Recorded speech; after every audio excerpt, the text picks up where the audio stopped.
My name's Arlo, my Instagram @ is poutyfairy, and I love, equality and the front bottoms. I hate milk, Donald Trump and the patriarchy. My name is Imo. My username on all my social media platforms is 70 cents. I love sausage dogs, weed, and Studio Ghibli films. I hate fascists, most of the people I went to high school with, and young libs. But in reality, they're all the same person. I'm Ellen, I'm Sad Ugly Gremlin on Instagram. I love plants, I love art, and I love smoking weed. I hate racism, I hate homophobia, and I hate existing. Are you an ego? Are you an ego? Are you an ego? I don't know, it seems like such a simple question, but it's so complicated because it comes with so much other baggage. I don't really know what an ego is. The biggest influences on ego fashion is definitely Japanese subcultures, anime. There's a crossover of aesthetics, kind of like emo, gothy, grungy looks, and then there's more like softer, cuter, pastel. The makeup style is like transitioned from blush on the nose now to kind of more cat-like eyes and fake freckles, little hearts on your cheek. A lot of the people my age that would also kind of go under that ego brackets stem from a lot of those 2014 Tumblr times. A lot of us, like e-girls, you know, we're just people who were on Tumblr back then, holding on to the good old days of what I reckon is the best fashion. What the f does the E stand for? I think the E stands for internet, I believe, like being online. I'm not actually sure what the E would be. The E stands for electronic. You know, there's a lot of the internet culture, which is what makes kind of an e-girl so different, is because previous kind of fashion generations and styles and aesthetics in the past haven't had such an influence on social media as e-kids have. I am an Adelaide girl, unfortunately.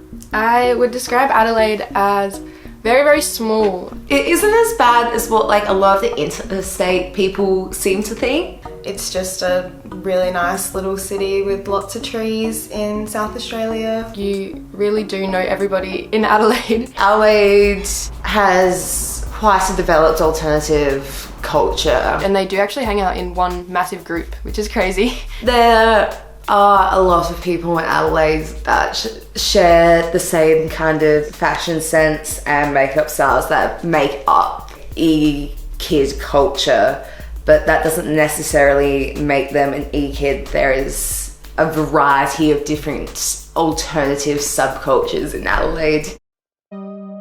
Kangaroo Island is off the coast of Adelaide. It's about an hour drive from the city. My transition from the city to country has been harder for me because rumours circulate faster, people talk about you more, and living in a town that's full of like really conservative people, when you're, you know, part of this culture or subculture, you tend to get looked at in a different perspective, of course.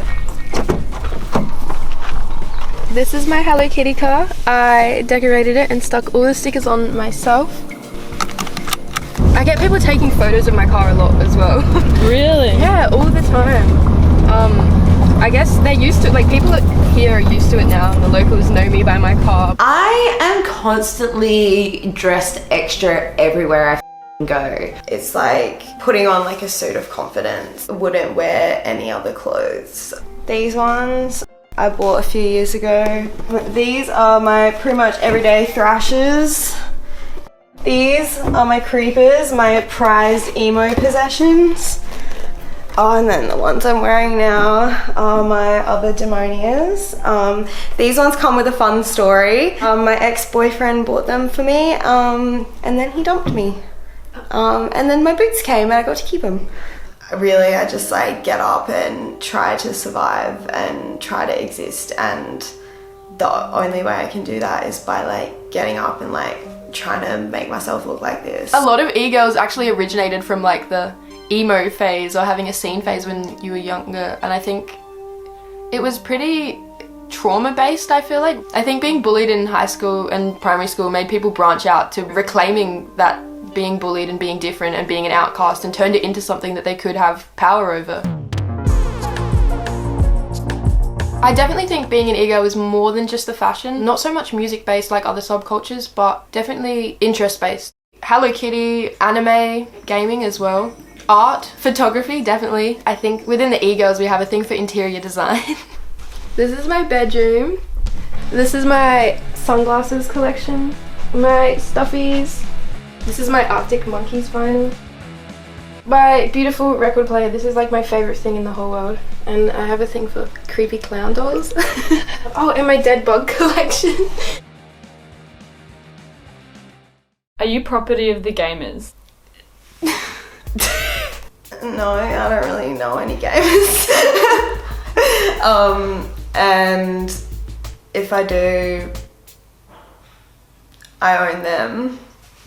I hate gamers, but I love gamers. People make jokes about egos being property of gamers because there's too many incels on the internet and they just can't let young women have fun and be cute without it having something to do with male culture in some way. E-girl aesthetic fulfills a lot of the gamer dream girl, like the idealized woman in their minds. I'm in with the gamers. Dude, you're simping.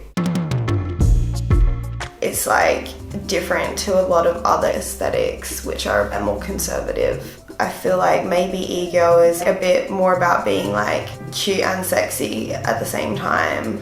I think egos post sexually suggestive photos and do sexually suggestive faces as a way to reclaim sexuality and being sexual. It is a thing that's frowned upon when we normalize sex and we normalize, you know, all the things that are around it. Talk about how it's not something you should be ashamed of. Yeah, I think that's one of the reasons they do it. I would say it's fairly common for egos to have like an OnlyFans or a Patreon. It's an ethical way for them to create content and sell their content. OnlyFans is kind of like Instagram. You have a main feed where you can post photos, you can post videos. It is mostly used for sex work.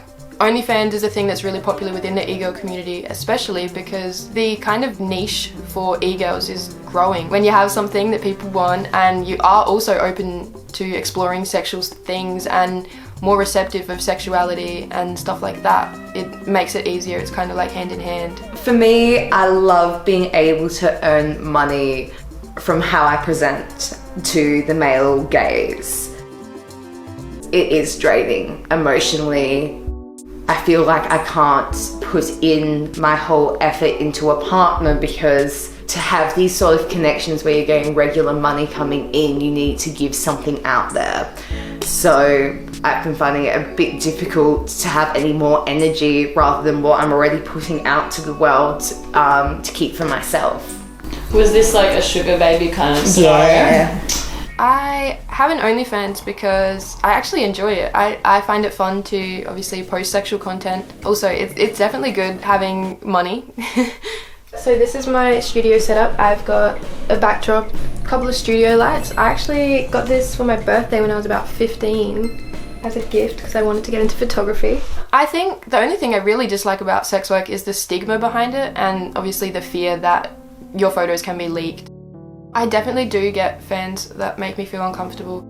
Choosing to post your body and consenting online is not the same as consenting in person. There is a very thick line between what you choose to do with your body and the way you choose to represent it online versus consent. Like they're not intertwined.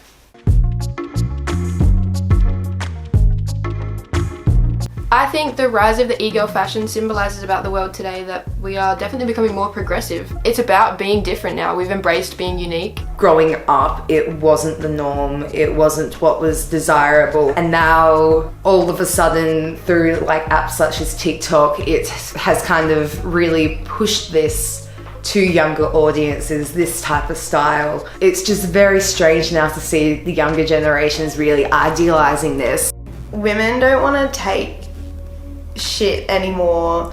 They don't want to be conservative anymore. I think that by channeling the ego aesthetic, many people are able to do that. If I could spread one core message throughout my platform, it would be to just be yourself and do what makes you happy as long as you're not offending somebody. Just be kind, just have compassion, have empathy. Just don't be a